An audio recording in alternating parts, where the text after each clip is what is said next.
Welcome, everyone, to our podcast.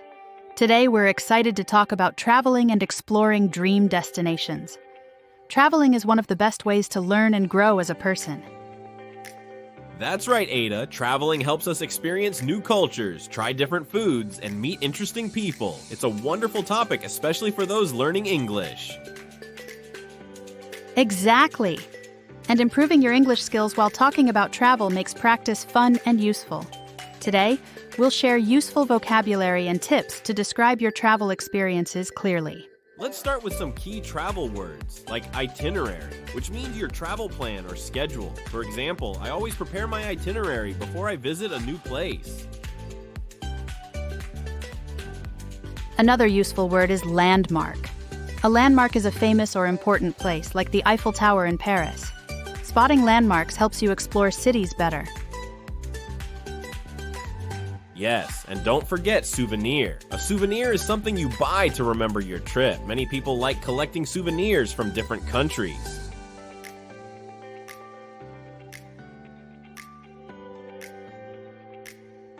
We also have some handy phrases like off the beaten path. This means visiting less popular places that are not crowded, which can lead to unique experiences. Good one, Ada. And jet lag is a common term describing how tired you feel after traveling across time zones. It's a real challenge for many travelers.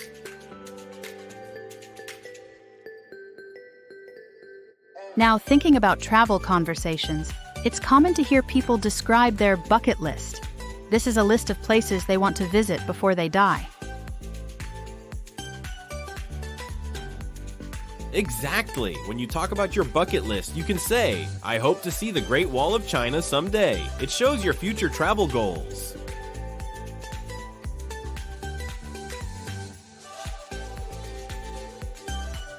It's also helpful to use phrasal verbs like check in at a hotel or set off on a trip.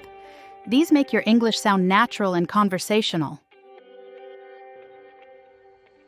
One common confusion is the difference between trip, journey, and travel. A trip is short, a journey is longer or more meaningful, and travel is the general act. Another challenge learners face is pronouncing place names.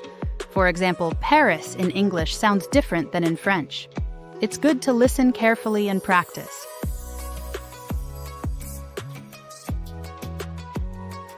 We recommend watching travel videos or listening to podcasts to improve your intonation and rhythm when talking about trips. It helps you sound more natural.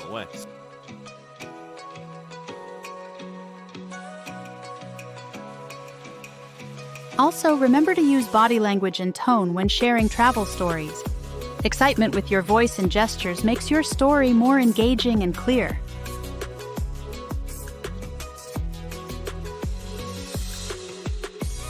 Right. Imagine you just arrived in Tokyo. You could say, I'm setting off on my adventure, showing your excitement. How about you, Ada? What's a dream destination for you?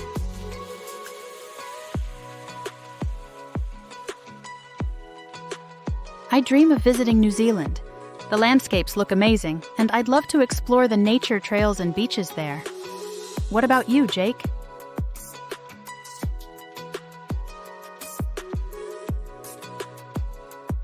For me, Italy is at the top of my list. I can't wait to try authentic pasta and visit historical landmarks like the Colosseum.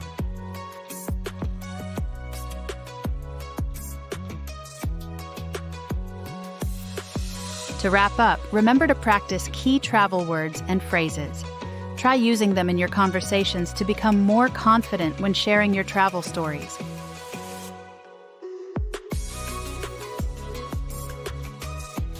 Exactly, Ada. And don't be afraid to ask questions if you don't understand something while traveling. It helps you learn and communicate better.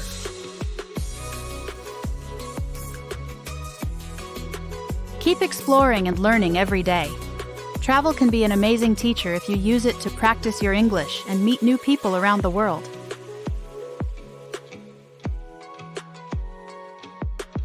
Thank you for listening. Make sure to subscribe to our channel and practice speaking about your dream destinations. See you next time, and happy travels!